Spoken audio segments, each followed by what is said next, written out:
بھلا تم میں کوئی یہ چاہتا ہے کہ جس کا کھجوروں اور انگوروں کا باغ ہو جس میں نہریں بہ رہی ہوں اور اس میں اس کے لیے ہر قسم کے میوے موجود ہوں اور اسے بڑھاپا آ پکڑے اور اس کے ننھے ننھے بچے بھی ہوں تو ناگہاں اس باغ پر آگ کا بھرا ہوا بگولا چلے پس وہ جل جائے۔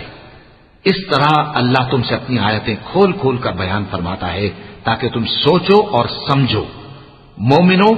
جو پاکیزہ اور عمدہ مال تم کماتے ہو اور جو چیزیں ہم تمہارے لیے زمین سے نکالتے ہیں ان میں سے اللہ کی راہ میں بھی خرچ کرو، اور بری اور ناپاک چیزیں دینے کا قصد نہ کرنا کہ اگر وہ چیزیں تمہیں دی جائیں تو بجز اس کے کہ لیتے وقت آنکھیں بند کر لو، ان کو کبھی نہ لو،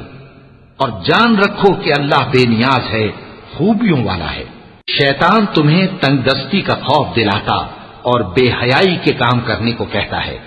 اور اللہ تم سے اپنی بخشش اور رحمت کا وعدہ کرتا ہے، اور اللہ کشائش والا ہے، سب کچھ جاننے والا ہے۔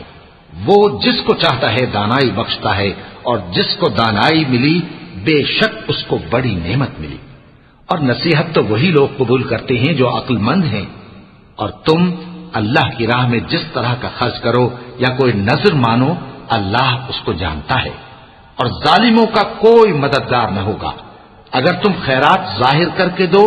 تو وہ بھی خوب ہے، اور اگر پوشیدہ دو اور دو بھی ضرورت مندوں کو تو یہ تمہارے لیے بہتر ہے،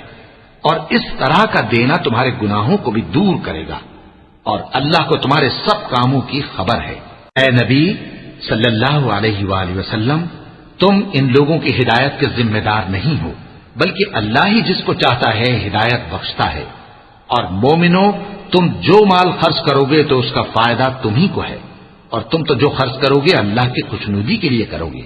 اور جو مال تم خرچ کرو گے وہ تمہیں پورا پورا دے دیا جائے گا اور تمہارا کچھ نقصان نہیں کیا جائے گا۔ اور ہاں،